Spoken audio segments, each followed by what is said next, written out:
Hi, I'm Dr. 𝗀𝗗𝗏 with Family First Chiropractic, and this is a Gonstead chiropractic adjustment to the lower spine.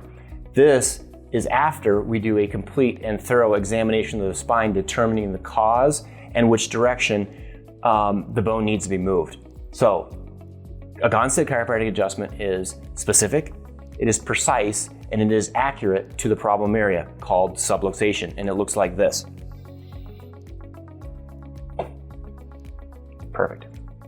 So a Gonstead chiropractic adjustment takes great care to ensure a biomechanically correct position, precise thrust, and accurate adjustment delivered, thus resulting in the most precise and accurate and comfortable adjustment. An adjustment to the cervical spine, the neck would look like this.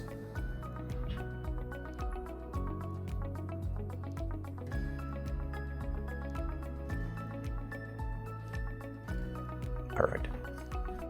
The goal of a Gonstead chiropractor is to restore and maintain optimal health by locating and correcting any interference to the nervous system called vertebral subluxation.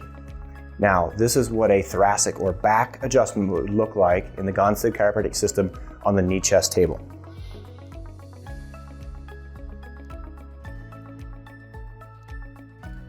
Now, these are some of the adjustments and tables you may experience while visiting a Gonstead chiropractic clinic. I'm Dr. 𝗀𝗗𝗏 with Family First Chiropractic.